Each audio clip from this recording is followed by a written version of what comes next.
अस्सलाम वालेकुम रहमतुल्लाहि वबरकातुहू। मैं फिज़िक्स सेकेंड ईयर का फर्स्ट चैप्टर स्टार्ट करना चाह रहा हूँ, लेकिन स्टार्ट करने से पहले आपको ये बता देना चाहता हूँ कि ये रियल क्लास और ऑनलाइन क्लास में फ़र्क क्या होता है। ऑनलाइन क्लास में स्टूडेंट से मैं तमाम स्टूडेंट से आंध्र प्रदेश रियासत तेलंगाना के तमाम स्टूडेंट से ये रिक्वेस्ट करना चाह रहा हूँ कि इस क्लास को बहुत ज़्यादा गौर से सुनें, क्योंकि रियल क्लास में लेक्चरर को रोक कर आप जो है डाउट पूछ सकते हैं, यहाँ पर कोई ऐसा डाउट नहीं पूछ सकते। इस वजह से मैं आपसे ये कहना चाहता हूँ कि बहुत ज़्यादा कंसंट्रेशन के साथ सुनें। अब ये first chapter physics second year का क्या है। First chapter physics second year का जो भी है, मैं उसका नाम तो नहीं लूँगा, लेकिन एक छोटा सा आपको रोज़मर्रा ज़िंदगी के एक तजुर्बे के हिसाब से बताना चाहूँगा। बारिश का मौसम चल रहा है, बारिश के मौसम में हर जगह जगह पानी जमा होके है। जब हम किसी पानी जमा हुए उस जगह पर नाले में या तालाब में एक पत्थर या कंकर डालेंगे, तो उस पत्थर या कंकर डालने के बाद उसमें तवानाई की मुंतकिली अमल में आने के बाद इस पानी के कुएं में इस जगह पर अगर हम पत्थर डालेंगे तो इस किस्म की लहरें, इस किस्म का डिस्टर्बेंस पैदा होगा। ये जो डिस्टर्बेंस जो पैदा होगा ना, इसी डिस्टर्बेंस को खलल कहा जाता है। इसी खलल का नाम है मौजें। आइए आज हम सेकेंड ईयर का फर्स्ट चैप्टर मौजें जो है, जिसे हम इंग्लिश में वेव्स कहते हैं, ये सेकेंड ईयर का ये चैप्टर पढ़ेंगे। दरअसल मौज है क्या? सबसे पहले आपको मौज के बारे में मालूम होना चाहिए। मौज एक ऐसा खलल है, खलल मतलब डिस्टर्बेंस। मौज एक ऐसा खलल है जो मादे के बहाव के बगैर हरकत करता है। मौज क्या क्या है? मौज की असल तारीफ मालूम होना आपको। मौजें क्या है? मौज एक ऐसा खलल है जो मादे के बहाव के बगैर हरकत करता है। मादे के बहाव के बगैर हरकत करता है के माने क्या है? जब जब कोई मौज, अब जब हम किसी तागे को या जब किसी हम तार को या पतंग उड़ाते हैं, पतंग उड़ाते वक्त पर हम जब हम तागे को इस तरीके से झटका देते हैं, तो तागे के मादे एक जगह से दूसरी जगह मुंतकिल नहीं होते, सिर्फ तवानाई मुंतकिल होती है। ओनली ट्रांसफर ऑफ एनर्जी बोलते हैं ना, वो सिर्फ तवानाई की मुंतकिली अमल में आती है, जबकि मादा एक जगह से दूसरी जगह नहीं जाता। कोई भी मौज पैदा होती है, इस किस्म की मौज है, ये मौज है। मौज में क्या होता है? ये मौज पूरी जर्रात पर मिलकर मुनसिब बनती है, जर्रात से मौज बनती है। ये जो जर्रात हैं, ये जर्रात एक जगह से दूसरी जगह जो जर्रात जाते हैं ना, जर्रात का मादा जो होता है, दरअसल मादा क्या है? असल मादा है, तीन चीजों से मिलकर मादा बनता है: ठोस, माया, गैस। ये तीनों चीजों की मुंतकिली इसमें नहीं होती, सिर्फ तवानाई की मुंतकिल होती है। जिसमें सिर्फ तवानाई की मुंतकिल होती है, उस अमल को मौज कहा जाता है। इसीलिए मैं क्या बता रहा हूँ, फिर एक बार सुनिए गौर से। मौज एक ऐसा खलल है जो मादे के बहाव के बगैर हरकत करता है। ये है आपका मौज। अब है नेक्स्ट दूसरी चीज है इसके अंदर। मौजें दो किस्म की है, बहुत अहम जो आपको बात मालूम होनी चाहिए: मैकेनिकी मौज और गैर मैकेनिकी मौज।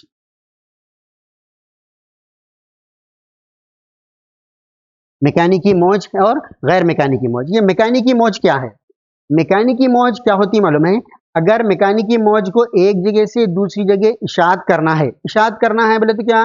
एक जगह से दूसरी जगह मुंतकिल होना है। इशात को इंग्लिश में प्रोपगेशन बोलते हैं। अगर वेव के प्रोपगेशन के लिए अगर कोई मैटर की जरूरत है, मादी वास्ते की जरूरत, मादी वास्ते की जरूरत होती है। किसके लिए मादी वास्ते की जरूरत होती है? मैकेनिकी मौज के लिए। जब तक इसमें मैटर नहीं रहता, मादी वास्ता नहीं रहता, तो मैकेनिकी मौज हरकत नहीं करती। इसकी एक छोटी सी मिसाल, तार की मौजें। तार को हम एक जगह से, आवाज की मौजें, जब स्कूल में आया, जब घंटी बजाती है तो घंटी की आवाज, घंटी जो है वो क्या है? आवाज का मब्दा है। आवाज का मब्दा बोलते सोर्स ऑफ साउंड। और स्टूडेंट्स पूरे क्लास में वो आवाज सुनते हैं। तो ये जो आवाज सुनते हैं ना बच्चों, ये मब्दा से निकलकर मुशाहिद तक जो आवाज आती है, उसके दरमियान में क्या है? हवा। हवा क्या है? एक मादा है। तो मतलब गैस। जब तक गैस इसके अंदर नहीं रहेंगी, वो मैकेनिकी मौज इशात नहीं करेंगी। इशात बोले तो एक जगह से दूसरी जगह जाना। जब तक मैकेनिकी मौज, जब तक एक जगह से दूसरी जगह नहीं जा सकती, जब तक उसमें मादी वास्ता न हो। अब रही बात, अब गैर मैकेनिकी मौजें, गैर मैकेनिकी मौजों के लिए मादी वास्ते की जरूरत नहीं होती, मादी वास्ते की जरूरत नहीं होती। क्यों नहीं होती मादी वास्ते की जरूरत? इसमें एक छोटी अच्छी मिसाल, ये तो बरखी मखनातीसी मौजें होती हैं। क्या होती? बरखी मखनातीसी मौजें। आपको एक बात बता दूं, मैं एक आम मिसाल बताता हूं मैं आपको। मादी वास्ते की जरूरत नहीं होती गैर मैकेनिकी मौजों में। इसका मतलब क्या है? जब सूरज की शुआएं, सूरज यहां से कितनी दूरी पे है बताओ आप? सूरज यहां से 150 मिलियन किलोमीटर पे है, और वो सूरज की शुआएं हमारी जमीन तक पहुंचने के लिए कितना कितना टाइम लेती? 500 सेकंड में पहुंच जाती, सिर्फ 500 सेकंड में पहुंच जाती। तो इसमें 90% दरमियान में जो जगह है ना, कहां से कहां तक?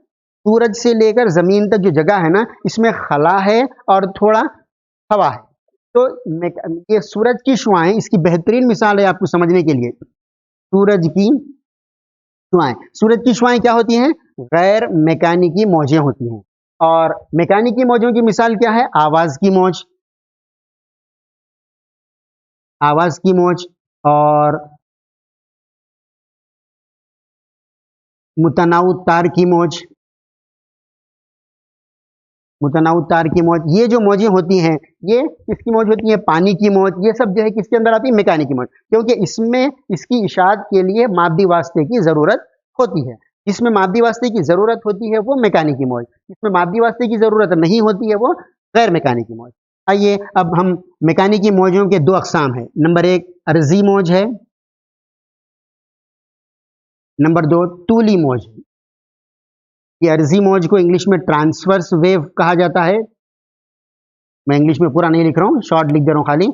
इसमें इंग्लिश में इसको लॉन्गिट्यूडनल वेव्स कहा जाता है। ये अर्जी मौज है और ये तूली मौज। अर्जी मौज क्या है?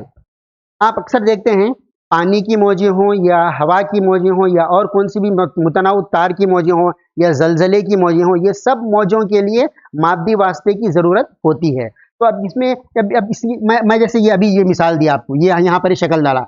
ये जो अर्जी मौजों के अंदर ये जो नुक्ता होता है, आज़म तरीन जो नुक्ता होता है ना बाबा, वो आज़म तरीन नुक्ते को आप कहते हैं फराज, और ये अखल तरीन नुक्ते को हम कहते हैं नशेब। फराज नशेब, फराज नशेब। अर्जी मौज इस तरीके से फराजों और नशेबों के मजमुए से मिलकर क्या बनती है? अर्जी मौज बनती है। ये जो अर्जी मौज बन रही है, ये फराज, ये भी फराज, ये नशेब, ये फराज। तो इस तरीके से ये फराज, ये अर्जी अर्जी मौज है। एक्चुअली होती क्या है देखो आप, इसकी तारीफ क्या लिखना चाहिए? ऐसी मौजें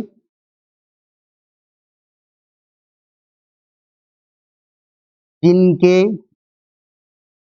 वास्ते के जर्रात मौज की इशात सिमत के उम्मीदवार होती है। उम्मीदवार के माने हैं, उम्मीदवार को इंग्लिश में परपेंडिकुलर कहा जाता है। परपेंडिकुलर आपको मालूम है 90 डिग्री पर रहने को परपेंडिकुलर बोलते हैं। अब आप देखो ये मौज के अंदर देखो, ये मौज के जर्रात हैं, इस तरीके से मौज जा रही है। ये मौज में यहां से लेकर यहां तक ये मौज का ये सेपरेशन सरफेस है, ये पानी की सतह है। ये पानी की सतह से जब मौज जा रही है या मुतनाउ तार है समझो, ये जब मौज जा रही है तो इससे यहां पर ये आके टकरा रहा है। जो टकरा रहा है वो उम्मीदवार है। तो इसीलिए क्या बोलते हैं? ऐसी मौजें जिनके वास्ते के जर्रात मौज की इशात सिमत के उम्मीदवार होती है। उम्मीदवार बोले तो ऐसी टच करती है, कट करती है, जिसको कट करती है ये मौज, ये 90 डिग्री पे होती है। तो ये जो कट करती है ऐसी मौजों को अर्जी मौजें या ट्रांसवर्स वेव कहा जाता है। ये अच्छी तरीके से याद रख लो। ये बेसिक, इस चैप्टर का बेसिक फेनामेना है। ये फेनामेना, ये फंडामेंटल, ये पैरामीटर्स मालूम रहे आपको तो चैप्टर ऑटोमेटिकली पढ़ सकते और प्रॉब्लम्स भी कर सकते, एमसेट के, नीट के, सब। लेकिन कब कर सकते सब ये बेसिक चीजें अगर आपको मालूम रही तो ये उम्मीदवार होती हैं। अब ये एक फराज है, ये फराज है, ये फराज है, ये फराज है, ये सब नशेब है। तो इसमें तूले मौज यानी मौज का तूल, तूले मौज, तूले मौज को वेवलेंथ बोलते हैं, जिसको हम लैम्डा से जाहिर करते। ये बात क्या है? तूले मौज क्या है? दो मुत्तसिला फराजों फराजों या नशेबों का दरमियानी फासला तूले मौज कहलाता है। तूले मौज कहलाता है। दो नशेबों या फराजों का दरमियानी फासला, जिसको हम वेवलेंथ बोलते हैं, लैम्डा से जाहिर करते हैं। ये क्या होता है, यहाँ से लेके यहाँ तक का जो फासला है ये लैम्डा है, ये लैम्डा है कहलाता है। और इसके अंदर ये जो ताद्दुद कहते हैं, इसमें ये पैरामीटर्स में सेकंड वन ये बहुत अहम है। देखो ताद्दुद को न्यू से जाहिर किया जाता है, ताद्दुद को फ्रीक्वेंसी कहते हैं। फ्रीक्वेंसी से क्या मुराद है, अगर किसी एक मौज एक नुक्ते से निकलकर दूसरे नुक्ते तक जा रही है, एक सेकंड में कितनी मौजों की तादाद बनती है, मौजों की तादाद के बनने को एक सेकंड में, फी सेकंड में पैदाशुदा मौजों की तादाद को ताद्दुद कहते हैं। ताद्दुद को किससे जाहिर करते हैं, न्यू से जाहिर करते हैं। फी सेकंड में पैदाशुदा मौजों की तादाद, एक सेकंड में एक 10,000 मौजें पैदा हुई, 5 मौजें पैदा हुई, 20 मौजें पैदा हुई, जितनी भी पैदा होंगी, तो मौजों की पैदा होने वाली तादाद को हम क्या कहा जाता कहते हैं, तूले मौज कहते हैं, ताद्दुद कहा जाता है। अब इसके बाद में यहाँ पर हैते इर्तियाश, हैते इर्तियाश को इंग्लिश में एम्पलीट्यूड बोलते हैं, एम्पलीट्यूड ए से जाहिर करते हैं। देखो हैते इर्तियाश मैं यहाँ पर डायग्राम में बता रहा हूँ। देखो ये सब ये अखल तरीन नुकात हैं सब। ये जो आता ना ये आजम तरीन होता है, सबसे बड़ा, मौज का सबसे बड़ा जो हिस्सा यहाँ डायग्राम में देखो गौर से आप, ये मौज का जो आजम तरीन नुक्ता है ना, आजम तरीन नखले मकान को maximum displacement is called as amplitude बोलते हैं ना, तो इसीलिए आजम तरीन नखले मकान, आजम तरीन नखले मकान को एम्पलीट्यूड या हैत इर्तियाश कहा जाता है। ये आजम तरीन नखले मकान ए हो गया, ए हैत इर्तियाश हो गया। इसके बाद इसके अंदर आता है नेक्स्ट टॉपिक आती है इसकी रफ्तार। ये रफ्तार बहुत अहम है। देखो आप फर्स्ट ईयर में रफ्तार के बारे में पढ़े, रफ्तार क्या है, rate of change of displacement, मतलब डिस्प्लेसमेंट बोलते क्या है, नखले मकान की शरह में तब्दीली को रफ्तार कहा जाता है। मैं यहां पर लिख रहा हूं, देखो नखले मकान की शरह में तब्दीली,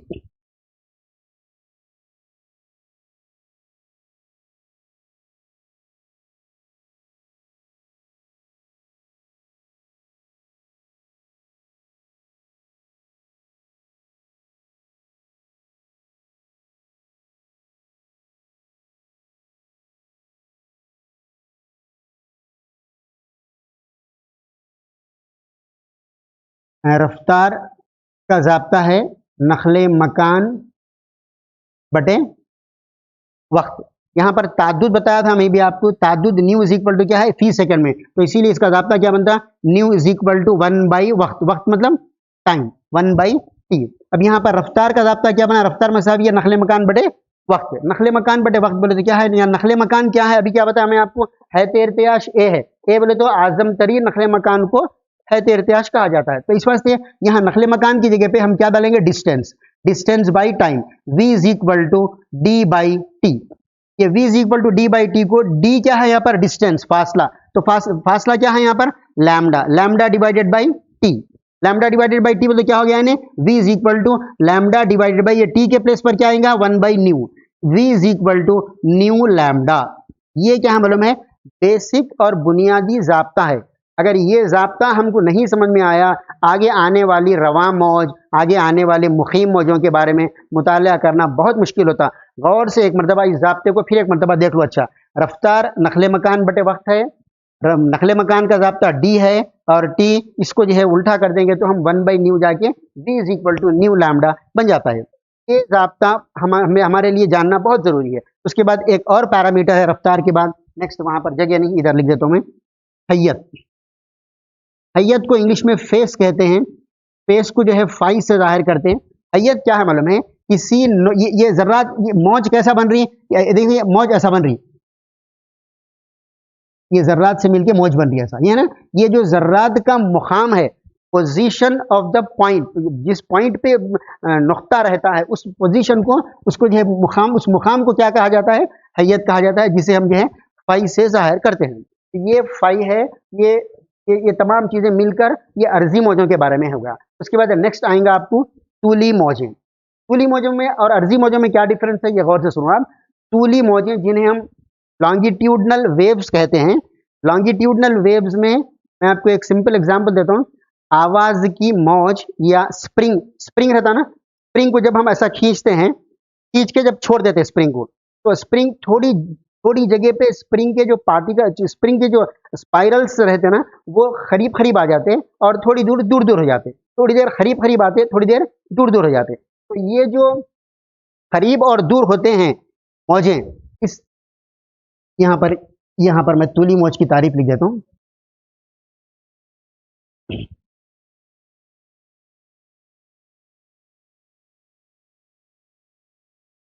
तूली मौजें, ये तूली मौजें किस पर मुनहसिर होती हैं? ऐसी मौजें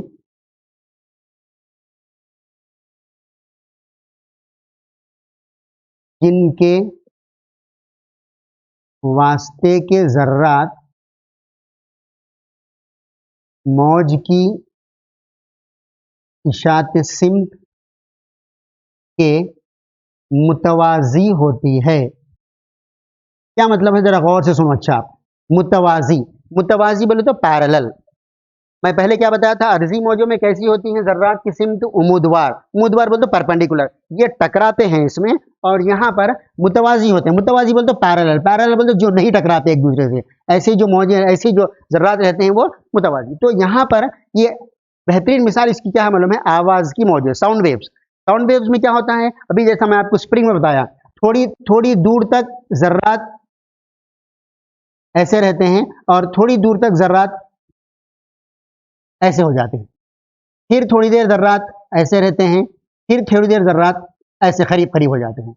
तो जिनके जर्रात मबदा से निकलकर कहाँ तक? मुशाहिद तक। ये मबदा है, मबदा बोले तो सोर्स ऑफ द साउंड, ये मुशाहिद बोले तो ऑब्जर्वर ऑफ द साउंड। ये सोर्स से निकलकर ऑब्जर्वर तक जब मौज की शुआएं, जब मौज एक जगह से दूसरी जगह जाती हैं, उसमें क्या होता है, ये जो जर्रात है ना, वो जर्रात एक दूसरे से मुतवाजी रहते हैं। जो मुतवाजी रहते हैं वो वैसी जो मौजें बनती हैं वो है तुली मौजें। जो क्या बताया मैं आपको, जो उम्मीदवार रहती हैं वो अर्जी मौजें। ये डिफरेंस है अर्जी मौजों में और तुली मौजों में। यहाँ क्या होता है, जहाँ जर्रात करीब करीब रहते हैं उसको हम तकसीफ कहते हैं। क्या कहते हैं? तकसीफ। तकसीफ को इंग्लिश में कंप्रेशन बोलते हैं। पार्टिकल्स जहाँ कंप्रेस हो जाते हैं ना, उसको तकसीफ बोलते हैं। और जहाँ पार्टिकल्स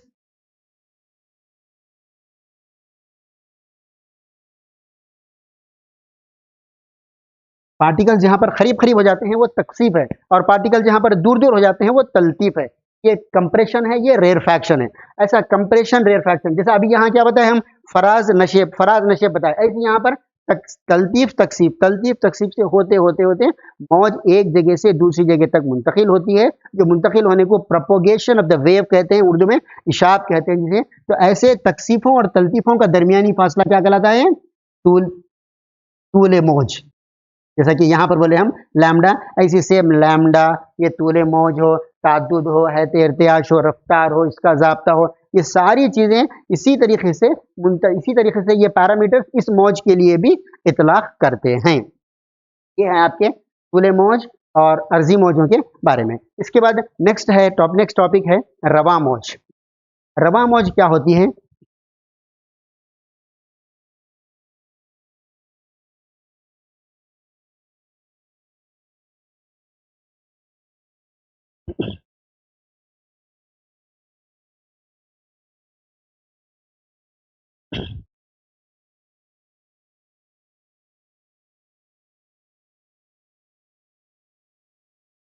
रवा मौज को इंग्लिश में जो है प्रोग्रेसिव वेव्स बोलते हैं।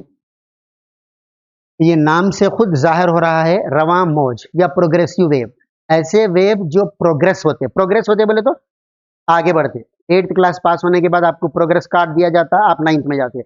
9th क्लास पास होने के बाद प्रोग्रेस बोले तो आगे बढ़ना। ऐसी मौजों को रवा मौज। ऐसी मौजें जो अपने वास्ते में मुसलसिल आगे की जानिब बढ़ती हैं। ऐसी मौजें जो वास्ते में आगे की जानिब बढ़ती हैं, क्या कहलाती हैं? रवा मौज कहलाती है। ये रवा मौज बहुत अहम है। देखो, रवा मौज के बाद में जो है मुखीम मौज आती है। ये रवा मौज क्या होती है मालूम है? रवा मौज का नकल का रिश्ता बहुत जरूरी है। देखो इसमें, यहाँ पर रवा, अभी मैं आपको जैसा बताया, किसी भी ये एक मौज है, ये मौज के अंदर जितने भी पार्टिकल, जितने भी पोजीशंस आ रहे हैं ना, वो पोजीशन के लिए यहाँ पर एक जाब्ता है। देखो बाबा, ये जाब्ता बहुत जरूरी है। y is equal to a sine omega T minus K X, ये जाब्ता मालूम होना बहुत जरूरी है। देखो ये यहाँ पर ये y क्या है, नखले मकान है। नखले मकान मीन्स डिस्प्लेसमेंट। a क्या है, एम्पलीट्यूड। a क्या, ओमेगा टी क्या है, जावियाई रफ्तार। और के मौजी अदद, ये क्या है, मौजी अदद। ये कोई भी मौज रही ना, अब ये पॉजिटिव एक्स डायरेक्शन बोलते हैं इसको, पॉजिटिव एक्स डायरेक्शन। फिर ऐसे ही नेगेटिव एक्स डायरेक्शन के लिए भी एक मौज होती है। वो क्या होती है, y is equal to a sine omega T plus K X. ये मसावत नंबर 1, ये मसावत नंबर 2। ये दोनों मौजों के अंदर मैं आपको एक सिंपल एग्जांपल देता हूं। देखो एक्स एक्सिस वाई एक्सिस, ये एक मौज है।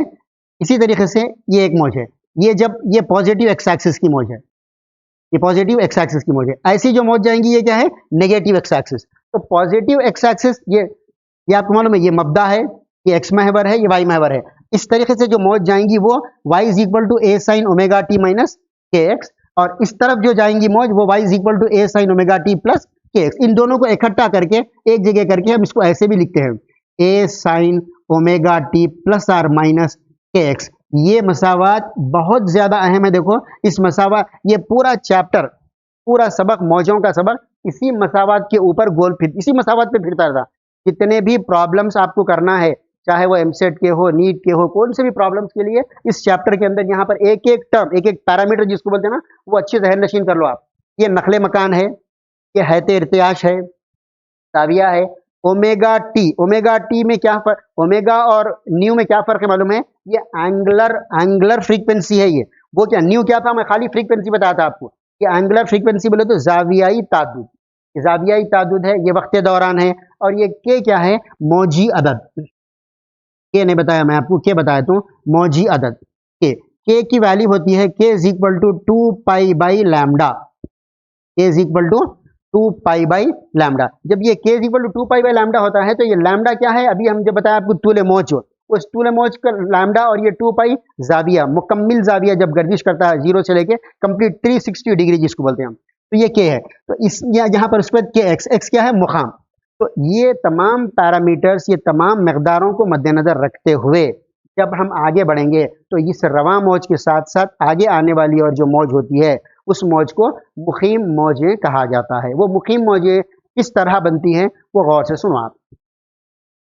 जब दो रवा मौजें गौर से सुनो, एक नुक्ते से एक रवा मौज और दूसरे नुक्ते से और एक रवा मौज जब निकलती है और दोनों रवा मौजें एक दूसरे से मुखालिफ सिमत में, फिर एक मरतबा बोल रहा हूं और से सुनो, रवा मौज दो मुखालिफ सिमतों में मसावी तादुद और हैते इर्तियाश के साथ हरकत करती हुई आगे आती है तो एक दूसरे पर मुंतबिक होती है। मुंतबिक बोले तो सुपरपोजिशन ऑफ वेव बोलते हैं, जिसको हम क्या बोलते हैं, इंतबाह का उसूल,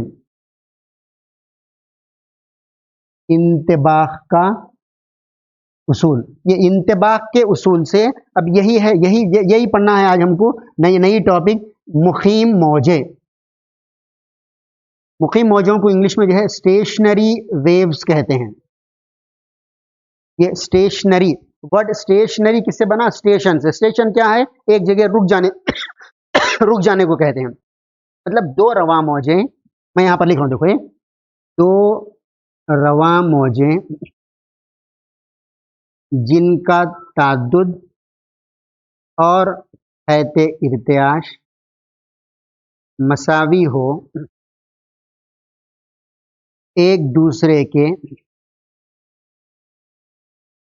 मुखालिफ सिमत में हरकत करती हुई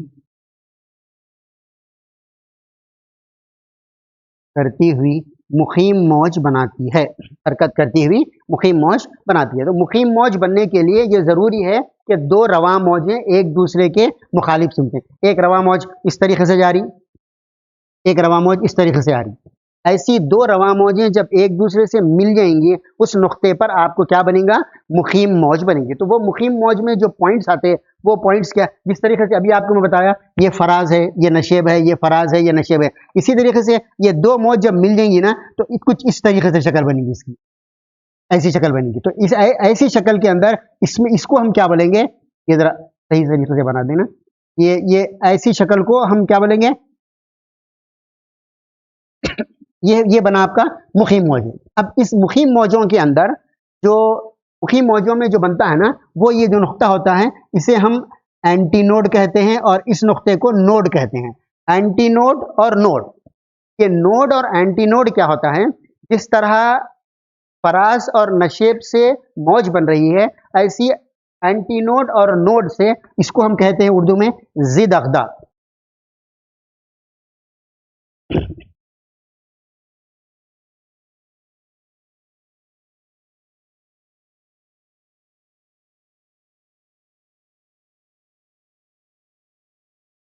जिद अगदा। अब ये जो मौज बनती है यहाँ पर इस नुक्ते पर जिद अगदा एंटी नोड होता है, और एक नुक्ता होता है जिसे हम अगदा कहते हैं, उसे नोड कहा जाता है इंग्लिश में। ये जिद अगदा और अगदा क्या है, यहाँ पर गौर से देखो आप डायग्राम के अंदर, ये जो नुक्ता होता है इसको मुखीम मौज जब बनी, मुखीम मौज बनने के बाद में उसका आजम तरीन नुक्ता पॉइंट जो है, उस पॉइंट को जिद अगदा कहते हैं। और ऐसा नुक्ता जहां पर जर्रात हालत सुकून में रहते हैं उसे हम क्या कहते हैं, अगदा कहते हैं। ये अगदा और जिद अगदा ये दो है। जहां यहाँ पर जर्रात, मैं शॉर्ट में लिख दे रहा हूं, जर्रात क्या होते हैं यहाँ पर, आजम तरीन हरकत में रहते हैं, और अगदे में जर्रात सुकून में रहते हैं। अगदे में क्या रहते हैं, जर्रात सुकून में रहते हैं। तो ये अगदा और जिद अगदा मिलकर यहाँ पर देखो आप, ये अगदा A1 A2 A3 A4 N1 N1 N2 N3 N4 इस तरीके से मुखीम मौजों में बनते हुए चले जाते हैं। तो ये आप ये मुकम्मिल ये करने के बाद इसके प्रॉब्लम्स रहते हैं। मैं आपको एक दो चीजें बता देता हूँ। दो अगदों का दरमियानी फासला, दो अगदों का दरमियानी फासला लैम्डा बाई, यहाँ से देखो ये अगदा है, ये अगदा है, ये दो अगदों का दरमियानी फासला लैम्डा बाई 2 होता है। दो जिद अगदों का दरमियानी फासला भी लैम्डा बाई 2 होता है। एक अगदा और दूसरा जिद अगदा, इन दोनों का दरमियानी फासला लैम्डा बाई 4 होता है। ये तीन चीजें आप जहन नशीन कर लो, अच्छे याद रखो। इसको याद रखते हुए ऐसे प्रॉब्लम्स किताब में जो दिया है, इसके बाद के स्टेशनरी वेव के बाद में ओपन पाइप है, क्लोज्ड पाइप है, और भी बहुत सारी टॉपिक, डॉपलर का असर है, हमें जो है बीट्स पढ़ना है, ताल पढ़ना है, और बहुत सारे टॉपिक्स हैं इसके अंदर। तो ये जितने टॉपिक्स आज मैं कवर करा हूँ, इसको इन तमाम टॉपिक्स को मद्देनजर रखते हुए आप किताब देखते हुए किताब में जो जो टॉपिक्स और हैं आगे उसको जो है मुकम्मिल करो। और इस पर मुनहसिर मैं आपको एक छोटा सा असाइनमेंट, एक छोटा सा होमवर्क दे रहा हूँ। ये रफ्तार से मैं जो जाब्ता अख्ज़ किया हूँ यहाँ पर v is equal to nu lambda, इस जाब्ते को मद्देनजर रखते हुए इस पर मबनी 4th और 5th पेज पर तमाम जो है ना, 4th और 5th पेज पर जो है पूरे आपको इसके प्रॉब्लम्स हैं, इसके प्रॉब्लम्स मुकम्मिल करो। इसके प्रॉब्लम्स के साथ साथ इसके प्रॉब्लम्स कौन से, लैम्डा बाई 2 और लैम्डा बाई 4, इसके प्रॉब्लम्स पूरे मुकम्मिल करो। इंशाल्लाह नेक्स्ट क्लास में ताल और डॉपलर का असर और दूसरे जो है ओपन पाइप, खुली नली, बंद नली, सूती नली, ये तमाम चीजें जो है पढ़ेंगे। इंशाल्लाह के साथ मैं क्लास खत्म करता हूँ।